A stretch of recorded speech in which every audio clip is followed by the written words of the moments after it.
Clotilde Marie-Pascale Courreau, née le 3 avril 1969 à Levallois-Perret, Hauts-de-Seine, France, est une actrice de talent et princesse de Venise par son mariage avec Emmanuel Philibert de Savoie, neveu d'Umberto II, dernier roi d'Italie.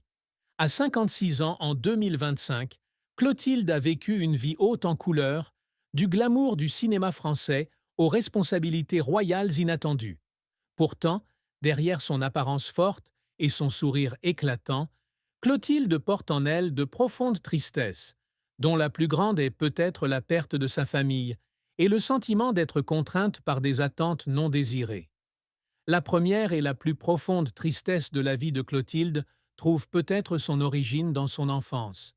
Aînée de 4 sœurs, Clotilde, Christine, Camille et Capucine, elle grandit dans un environnement instable, se déplaçant constamment entre Paris, l'Égypte et le Bénin en raison du travail de ses parents. Son père, Jean-Claude Courreau, était ingénieur, et sa mère, Catherine Marie-Antoinette du Pontavis des Renardières, était enseignante et descendante d'une lignée aristocratique française remontant au XIIIe siècle. Malgré son origine familiale fière, Clotilde a révélé dans une interview accordée à Gala en 2024 qu'elle s'était sentie émotionnellement privée de ses parents pendant ses premières années.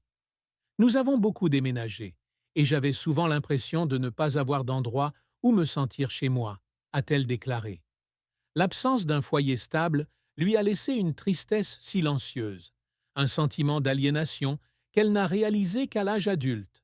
Cette tristesse est devenue encore plus évidente lorsqu'elle a perdu des êtres chers. En 2021, son grand-père maternel, le comte Pierre-François Marie-Antoine du Pontavis des Renardières, décède à l'âge de 95 ans. C'était un homme que Clotilde respectait profondément, symbole de résilience et de tradition familiale. Il m'a appris la fierté et la patience.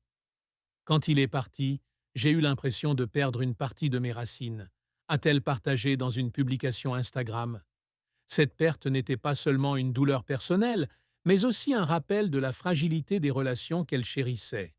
La plus grande tristesse de Clotilde, cependant, réside peut-être non seulement dans les pertes tangibles, mais aussi dans les pressions invisibles de la vie royale après son mariage avec Emmanuel Philibert en 2003. Actrice libre d'esprit et aux idées de gauche, elle n'a jamais voulu se soumettre aux règles et aux attentes d'une famille royale, même si ce n'était que symbolique après l'instauration de la République italienne en 1946. J'ai été enfermée après mon mariage. On ne me voyait plus comme Clotilde, mais comme une princesse, confiait-elle à Pure People en 2025. Cette tristesse était une déchirure entre sa liberté et le rôle qu'elle était contrainte de jouer, une blessure mentale qu'elle a portée pendant plus de 2 décennies. La carrière de Clotilde Courreau a été un parcours inspirant, d'une jeune fille qui a abandonné l'école à l'âge de 16 ans pour poursuivre sa passion pour le théâtre, à une actrice reconnue dans toute l'Europe et à une princesse royale.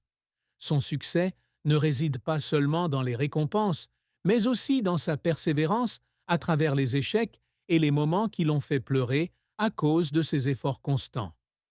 Clotilde débute sa carrière d'actrice en 1985, lorsqu'elle décide d'abandonner ses études pour fréquenter des écoles prestigieuses telles que le cours Simon, le cours Florent et l'école de la rue Blanche. Son premier rôle dans Le Petit Criminel, 1990, de Jacques Doyon, lui vaut une nomination au César, du meilleur espoir féminin et le prix de la meilleure actrice aux European Film Awards. C'était la première fois que j'avais l'impression d'exister vraiment, se souvient-elle dans Version Femina en 2023. Le film marque un tournant majeur, la plaçant sur la carte du cinéma français à seulement 21 ans.